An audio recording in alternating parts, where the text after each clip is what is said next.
Souhaiter mes condoléances aux disparus. Bon, d'abord, est-ce que vous avez des liens avec la plupart des accusés sont des collègues. Des collègues. Est-ce qu'il y a des liens de parenté? Pas de liens de parenté, non. On s'est connus dans les forces de défense et de sécurité. Est-ce qu'il y a des liens de subordination? Ah, ils sont tous des chefs à moi. Ils sont tous? Ils étaient tous des chefs à moi au moment des faits. Présentement, est-ce qu'il y a des liens de subordination entre vous? Non. Vous travaillez pour eux ou bien certains d'entre eux travaillent pour vous? Non, mon statut actuel a dépassé ça. Les parties civiles que vous connaissez dans cette procédure, est-ce qu'il y a des liens de parenté entre vous et certains d'entre elles? Je n'en connais même pas. Alors, on va vous faire prêter le serment du témoin. Ok. Vous comparaissez devant ce tribunal en tant que témoin dans cette affaire. Oui. Et le témoin, c'est celui qui a vécu les faits. Okay. Ou celui qui a entendu dire certaines choses. Ça dépendra de l'appréciation du tribunal. Okay. C'est ça le témoin. Oui. Et je vous informe également que le faux témoignage est un délit qui est prévu et puni par la loi. Okay. Alors sur ce, vous allez prêter serment sans crainte et ni haine de dire toute la vérité dans cette affaire et rien que la vérité. Sur ce, vous allez lever votre main droite et dire « je le jure ». Je le jure. Le tribunal prend acte de votre prestation de serment. Vous allez dire alors au tribunal tout ce que vous savez dans cette affaire. Bien, merci Monsieur le Président. Comme je disais à l'entame, je voudrais profiter de ce micro dans un premier temps pour souhaiter mes condoléances aux personnes disparues et souhaiter prompt rétablissement à ceux qui sont blessés le jour du 28 septembre et les jours suivants. Pour revenir aux faits, au moment des faits, j'étais le commandant de la CMIS numéro 1 Cameroun, qui était la seule compagnie d'intervention dans le cadre du maintien d'ordre de la police nationale. À la veille du 28 septembre, j'ai été appelé par le directeur général de la police nationale, en ce moment à la personne du commissaire divisionnaire Valentin Abba, qui m'a instruit dans un premier temps de consigner tous les hommes à la base sur instruction d'une réunion qu'ils avaient tenue à l'état-major général des armées, ce qui fut fait. Et le soir plus tard, il m'a dit que la manifestation est interdite, mais après planification, que je devais planifier mes hommes de la cimenterie en passant par l'enseignant jusqu'à la périphérie du stade. La périphérie du stade, les points qui m'ont été indiqués, c'était la Fondis, c'était, comment on appelle, l'Andrea Port, c'était, comment on appelle, la station Oasis et à la Pharma Guinée. Et que l'esplanade du stade et l'intérieur du stade, la porte du stade devait être gérée par la gendarmerie, le groupement de la gendarmerie qui avait pour base à l'enceinte de la mairie de Dixine. Donc la police n'avait rien à voir avec les installations du stade, voire même l'esplanade du stade. Donc, et il m'a été ordonné de planifier les gens très tôt. Donc, à 4 heures, on a fait la mise en place. Sur mes instructions, les chefs de section ont fait la mise en place. Et vers 5h30, moi, je suis sorti pour contrôler l'effectivité de la présence des hommes au poste indiqué. Je suis resté dans cette tournée. Dans les bandes de 9h, je devais être du côté de Koza. J'ai été appelé par le directeur général pour me dire: commandant, tu es où? Je dis: ah, je suis en train de contrôler, je suis en haute banlieue. Il dit: ah, laisse tout, viens. Selon les renseignements, il paraîtrait qu'il y a des petits regroupements qui sont en train de se faire au stade. Viens constater. J'ai foncé, je suis venu. Effectivement, il y avait des petits regroupements, mais il n'y avait pas assez de monde. Je lui ai rendu compte. Il a dit: non, ça ne se doit pas, disperser les. Sans effort, on a parlé aux gens, ils ont quitté. On est allé, on a poussé le dispositif jusqu'à la Oasis, à la station Oasis. Entre-temps, ce que je vous dis là, je suis arrivé là-bas à 9h. Entre-temps, pendant qu'on était là-bas, derrière moi, j'ai entendu la population qui était en train d'applaudir c'était l'arrivée du ministre Keburo, qui était venu pour sensibiliser. Puisque dans la transition, c'était l'un des officiers, l'un des membres du gouvernement qui était populaire, que la population appréciait beaucoup. Et il était venu dans le cadre de les sensibiliser. Ils l'ont applaudi. Il y avait assez de monde. Le ministre ne pouvait même plus tenir à terre. Il fallait monter sur notre véhicule blindé pour s'adresser à la population, certainement pour leur rendre compte que la manifestation était interdite et que le lendemain, le président avait dit que ça pouvait se tenir. Mais dans ça, je crois, les gens, ça les a permis, ils étaient regroupés un peu partout. Le temps pour le ministre de leur expliquer les contours, ils se sont regroupés, la foule est venue nombreuse, elle était devenue compacte. Et quand c'est comme ça, dans ça, quand ils ont compris que vraiment ils ont récupéré le terrain, certains ont commencé à lancer les cailloux. Un ministre d'État, vous savez, le régime passé, le ministre Keburo était l'un des ministres vraiment les plus importants. Pour sa sécurité, le ministre était en insécurité, pour sa sécurité, sa protection, l'a descendu du camion blindé pour le protéger et la foule a été dispersée jusqu'au niveau de l'échangeur. On a mis un dispositif là pour stopper. Pendant que moi j'étais à la station, à la pharmacie Manizé, c'est mon adjoint qui m'appelle le dispositif qui était du côté de la Fondis. Il m'appelle et dit: ah, mon commandant, je suis face à la crème de l'opposition. Il y a le président Dalin, le président Sidia, Fall et tout le monde. Ah, je dis: ah, pourquoi? Il dit: ah, conduite à tenir. Je dis: non, stop-les. Heureusement, comme le ministre est sur le terrain, il n'y a pas de personne mieux placée à s'adresser à eux que lui. Je suis venu informer le ministre.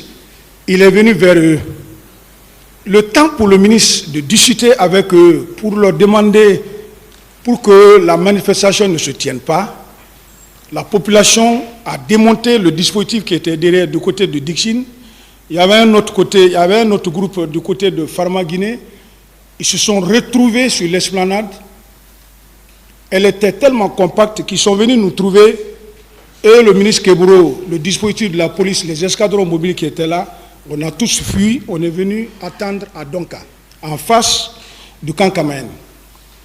Parce que vous n'êtes pas sans savoir, en matière de maintien d'ordre, quand la foule est compacte, même si vous avez les moyens de la dégager, il faut replier parce qu'en exerçant la force, les plus forts vont piétiner les plus faibles, ça peut amener des dégâts, des blessures, voire même des morts. Donc nous avons replié. Autant pour nous de recevoir des instructions ou leur laisser, puisque déjà, à partir du moment déjà qu'ils ont chassé les forces de l'ordre, c'est déjà une infraction. Ils commettent, après on va constater. Vers les 13 heures, on a vu encore le ministre venir. La route de la Fondis jusqu'à l'esplanade, à la rentrée du stade, tout était barricadé. Mais avec des obstacles qu'une seule personne ne pouvait pas. Il a fallu même nos camions blindés, les Mamba, pour dégager certains obstacles. Donc presque on a perdu plus d'1 heure de temps, on est en train d'enlever les obstacles, parce que le ministre Keburo est venu dire de libérer la route pour permettre aux gens de circuler. Pendant qu'on était en train de dégager la route, on a réussi, à peine qu'on est arrivé sur l'esplanade du stade. Vous avez vu, il y a un studio photo Star qui était là en ce moment. Je ne sais pas si elle existe maintenant ou pas. À peine que moi, mes unités, on arrivait là, ça coïncidait à l'arrivée des militaires. J'ai vu 2 camionnettes de l'armée. Vous savez, la présidence, la protection du président Dadis, ils avaient 2 camionnettes Toyota, très bas. Les agents s'asseyaient dos à dos. Ça pouvait prendre autant. J'ai vu 2 de ça, plus un véhicule de commandement. Je ne sais pas qui commandait. Les agents sont descendus, ils sont rentrés dans le stade. Entre-temps, j'ai vu le commandant Toumba qui venait seul. J'ai entendu ici dire que j'ai vu qu'il est militaire, d'accord, mais je l'ai vu venir à pied, mais enfoulé, c'est-à-dire à pas géant, pour rejoindre les autres, mais ça trouvait déjà, les éléments qui sont venus dans le camion étaient déjà rentrés dans le stade. Mais ça fait déjà des coups de sommation. Et puisque nous-mêmes, les moyens lacrymogènes qu'on avait étaient finis, et on était désarmés, nous-mêmes on s'en sentait en danger. J'ai pris tous les éléments parce que moi, ma compagnie, tout le monde n'était pas avec moi. La brigade qui était avec moi, je les ai pris, on est rentré au commissariat spécial du stade. Je dis, là où nous sommes là, Nous, notre mission est terminée. Là où les militaires débarquent, ou surtout où il y a les armes, on ne peut pas. Donc, on est rentré là. C'est là où on est resté. Les militaires sont rentrés. Il y a eu des tirs. Quelque temps après, j'étais arrêté à la sortie du commissariat spécial du stade. J'ai vu le commandant Toumba venir avec des leaders protégés, venir les embarquer blessés, venir les embarquer. Je ne savais pas où il les amenait en ce moment-là. Je ne peux pas dire qu'il les envoyait parce que je n'ai pas communiqué avec lui. C'est ici que j'ai appris qu'il les envoyait à la clinique.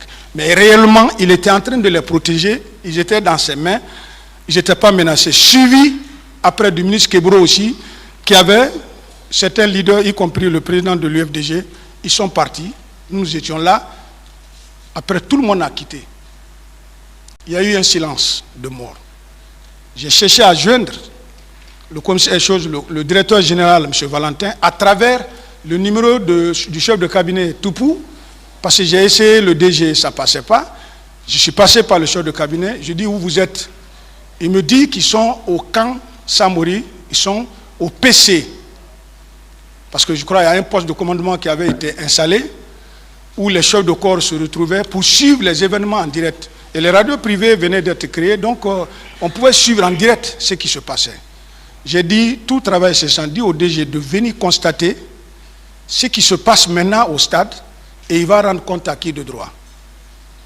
Aussitôt, ils sont venus, parce que nous, on n'a pas pu rentrer dans le stade, mais le stade annexe, la rentrée principale du stade annexe, il y a des gens qui étaient fracturés, ils étaient blessés, ils se débrouillaient, il fallait les porter assistance. C'est ainsi, la Croix-Rouge est venue, ils avaient commencé à ramasser, le DG est venu. On les a accompagnés, ils ont constaté les faits. On est rentré dans le stade, c'est là-bas, moi-même j'ai vu des blessés, j'ai vu certains morts de mes yeux et nous sommes sortis, ils sont partis. Mais nous, nos dispositifs, on n'a pas démonté en haute banlieue. La brigade qui était avec moi, parce que j'étais avec deux groupes d'intervention, de 5-5, ça fait 10, nous sommes rentrés à la base. Pour aller gérer, parce qu'il y avait des raflés qu'on avait emmenés à ma base. Pour aller gérer et essayer de contrôler les autres, de ne pas quitter à leur poste, parce que déjà la situation était dans les mains des militaires. C'est là-bas, moi, ma mission s'est arrêtée, je n'ai plus rien suivi après. Voilà, Monsieur le Président, c'est ce que je sais.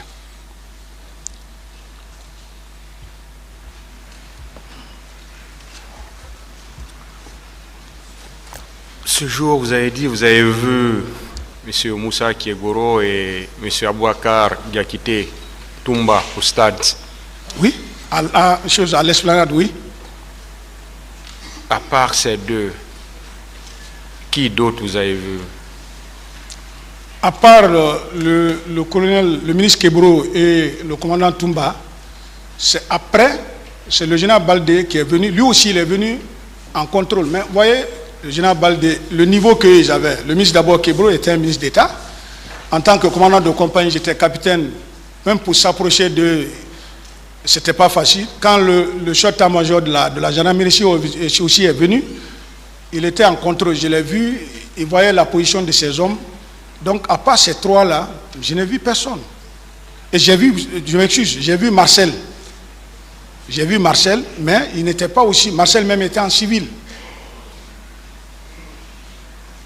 Vous savez, vous avez été entendu par les juges d'instruction. Bien sûr, le doyen Diawara. Et vous vous souvenez de tout ce que vous avez dit sur lui? Je me souviens. D'accord.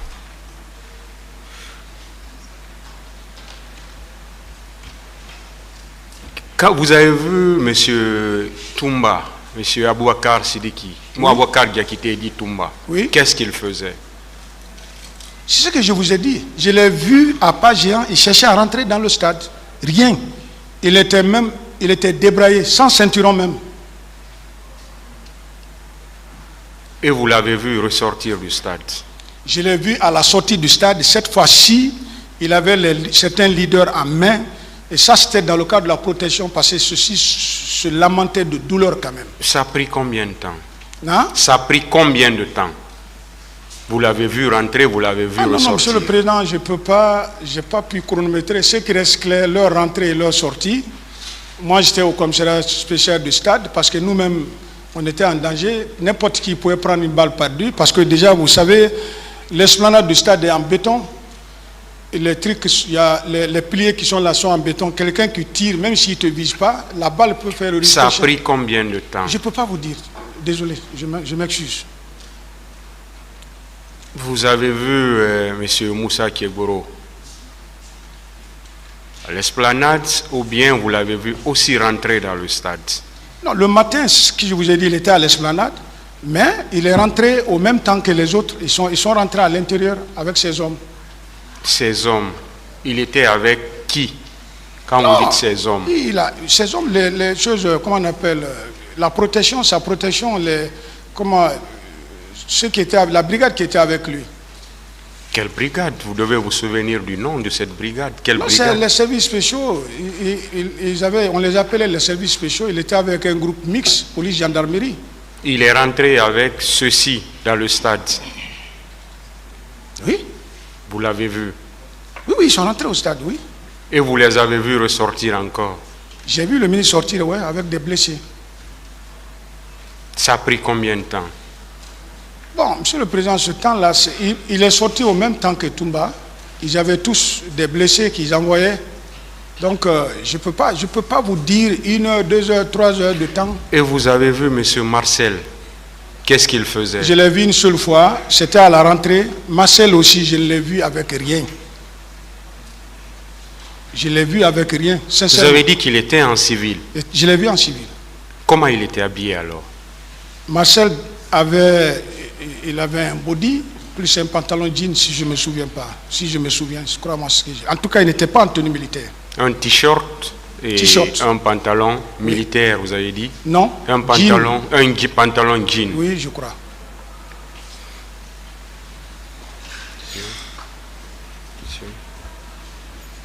Vous dites que vous avez vu 2 camionnettes. 2 camionnettes. Oui. Qui était dans ces camionnettes? C'était des jeunes militaires habillés. Ils étaient en tenue correcte. Et qu'est-ce que vous les avez vus faire? Non, les camions sont venus, se sont arrêtés sur l'esplanade, ils sont descendus, ils sont rentrés dans le stade. Sincèrement, sur l'esplanade, je n'ai pas vu de violence. C'est à l'intérieur. Et puisque moi, je ne sais pas, je n'étais pas rentré à l'intérieur, je ne peux pas vous dire ce qui s'est passé. Vous étiez là tout ce temps, vous n'étiez pas parti. Est-ce que vous avez entendu des tirs dans le stade? Mais c'est ce que, dès qu'on a débarricadé et qu'on est arrivé en face du studio photo Star, c'est les coups de sommation, nous, qui nous a fait rentrer au commissariat urbain et au commissariat spécial du stade. Parce que, en ce moment, j'ai dit à mes hommes, nous, notre mission s'arrête ici, parce que nous-mêmes, notre vie est en danger. Qui a fait ces tirs de sommation? Je ne veux pas vous dire c'est pour je dirais c'est les militaires, mais je ne veux pas dire tel militaire. Parce que les militaires que moi je connaissais, et je ne les ai pas vus armés. Mais les enfants qui sont venus, moi je les connais. Est-ce que c'est ce groupe qui est venu dans les camionnettes? C'est ce groupe qui est venu dans les camionnettes? C'est possible parce qu'ils sont descendus tous en courant, en rentrant. Vous étiez là, vous les avez vus. Est-ce que c'est ce groupe qui a fait ça? Non, je ne sais pas. Quand je dis j'étais là, mais dire que je les ai vus tirer, parce que déjà, c'est quand ils sont rentrés, c'est à l'intérieur du stade où on a entendu des sommations, pas sur l'esplanade. Personne n'a tiré sur l'esplanade. Est-ce que c'est quand ce groupe est rentré que vous avez commencé à entendre les tirs? Oui. Ce groupe de militaires, bien sûr. Bon, en tout cas, c'est quand tous les militaires là sont venus que j'ai entendu des coups de feu, et ça tirait, et puis nous, on était tous effrayés, oui. Est-ce que ce groupe de militaires, vous avez vu ce groupe de militaires au même moment que M. Aboubakar qui a quitté Toumba et M. Marcel? Non, d'abord, ils ne sont pas venus du même côté. Toumba est venu du côté de l'université, Marcel est venu du côté Dixine. Bora, c'est-à-dire vers l'échangeur, vers la station là, mais ils n'étaient pas ensemble. Et ce groupe de militaires? Ce groupe de militaires là, ça je ne sais pas. Le camion est venu, ils sont descendus, ils sont partis, mais celui qui était dans le camion, je vous dis déjà, Monsieur le Président. Et qui est rentré le premier dans le stade? Parmi ces c'est les enfants. C'est ceux qui étaient en tenue correcte là, qui sont rentrés les premiers.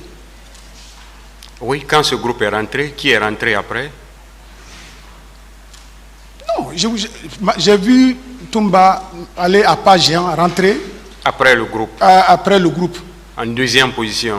Il est rentré en même temps que le ministre. Ils se sont suivis, le ministre Kebro Marcel, lui, je l'ai perdu de vue sur l'esplanade. Je ne sais pas, je ne l'ai pas vu rentrer, je ne sais pas quelle position il a pris après, non.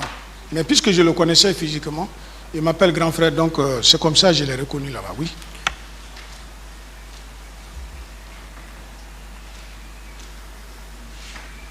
Ministère public, des questions.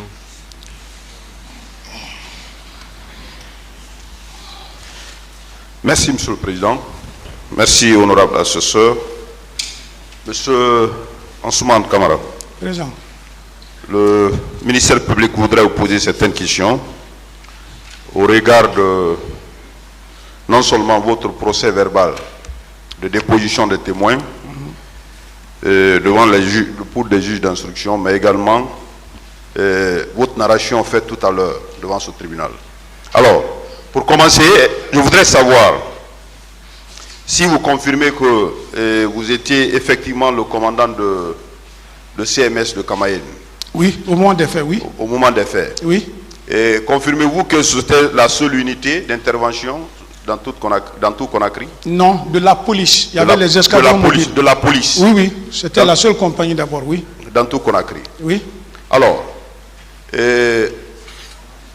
à la veille, oui, à la veille des événements de la manifestation du 28 septembre, oui. Quelle consigne avez-vous eu de votre hiérarchie? De votre hiérarchie ce jour? C'est ce que je venais de dire tout à Oui, l'heure. Les consignes que nous avons reçues, oui, dans un premier temps, c'était de consigner tout le monde à la base. Et après, j'ai reçu les instructions que non seulement la manifestation était interdite, mais nous, on n'avait pas... La planification était faite de façon que nous, je devais planifier mes hommes de la cimenterie en passant par l'Ansanaya jusqu'à la périphérie du stade. C'est cette planification que je viens de vous dire là. C'est ce que j'avais reçu des consignes de la part du directeur général. La consigne était que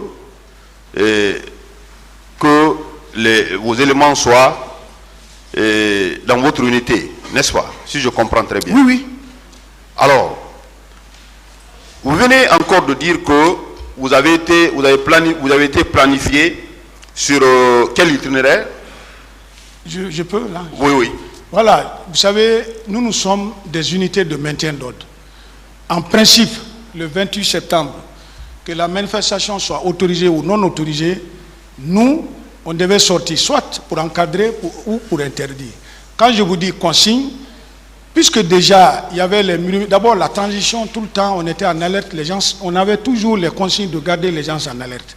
Mais puisque c'est nous qui devons être déployés, le DG était au PC. Après leur réunion, il a été dit que c'est la police, les escadrons mobiles et les CMS qui devaient encadrer ou interdire la manifestation. Voilà la planification que j'ai reçue, c'est ce que je vous ai dit.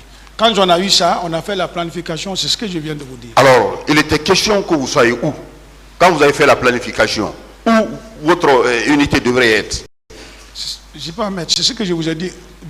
J'ai commencé, le premier groupe, on a commencé la planification au rond-point de la cimenterie.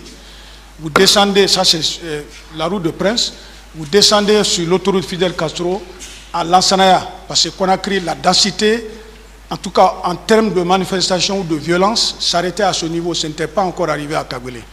Donc c'est de là-bas. De là-bas maintenant, les carrefours importants. De là-bas, encore 5, Wanindara et jusqu'à l'Andrea, à la Fondis et à la Pharma Guinée, plus l'échangeur, c'est là-bas on avait planifié. Alors, et la gendarmerie, quel était le service qui était habilité ce jour à maintenir l'ordre? Puisque vous avez parlé, vous avez déposé devant le juge d'instruction, devant ce tribunal, alors, quel était le service qui était habilité à intervenir ce jour? La question là même m'a pas été posée par les poules de juges, mais je viens de vous dire, les spécialistes en la matière, c'est les escadrons mobiles. Mais je ne peux pas vous dire la planification de la gendarmerie, parce que je ne suis pas gendarme, on n'est même pas dans le même plan, on n'obéit pas au même commandement. Alors que dans votre procès verbal, si vous permettez, oui, vous avez parlé clairement de services qui devraient maintenir l'ordre. Vous avez dit que c'est le groupement de la gendarmerie basé dans l'enceinte de la commune de Dixine qui était chargé d'interdire l'accès par qui que ce soit. Alors, je voudrais savoir si vous confirmez ces déclarations et de qui vous tirez ces consignes. Si c'est le groupement de gendarmerie qui était basé dans l'enceinte du stade, de la commune qui devrait... Je vous comprends. Oui. Je tire de cette source du directeur général. Du directeur général. En principe, en cas de maintien d'ordre, le premier rideau, c'est la police nationale. Si les gens savaient pour destination le stade, c'est nous qui devrions être au stade. Mais ce jour, on a été instruit de planifier comme ce que je vous ai dit. Et puisque le groupement mobile avait pour base, c'est-à-dire leur direction, c'était à l'enceinte de la commune de Dixine. On les a dit, la petite brigade qu'ils ont, pour permettre, parce que Conakry était vaste et on n'avait pas autant d'effectifs, pour permettre aux autres unités de cerner la ville. Donc certainement, c'est du DG qu'on m'a dit, le directeur général qui m'a dit de ne pas planifier à ces endroits-là, que c'est le groupement mobile d'intervention qui doit être là-bas. Donc si je comprends bien, pour la gendarmerie, il n'était permis qu'au groupement qui était basé, de la gendarmerie qui était basé à Dixine, pas autre service de la gendarmerie. Non. D'après le DG, la planification qui a été faite. Non, je ne sais pas si vous me comprenez. Je comprends très bien. Souvent, en maintien d'ordre, les CMS évoluent avec les escadrons mobiles. Le groupement mobile d'intervention n'est pas une unité d'intervention en tant que telle de la gendarmerie. C'est leur direction. Le groupement d'intervention commande tous les escadrons. Les CMS, dans leur planification, ce jour-là, quand on nous a chassés et qu'on a fui, on est venu à Donka, on était à Donka avec les escadrons mobiles. Monsieur Ansoumane, ma question elle est très précise. Oui. Et cette déclaration vient de vous. Vous avez dit que pour la gendarmerie, vous avez reçu consigne que c'est le groupement de la gendarmerie basé dans l'enceinte de la commune de Dixine qui était chargé d'interdire l'accès par qui que ce soit. Donc ça veut dire clairement que c'était le seul groupe qui était habilité dans le corps de la gendarmerie à empêcher ce mouvement, oui ou non? Oui, maître, ce jour-là, oui ou non? Oui.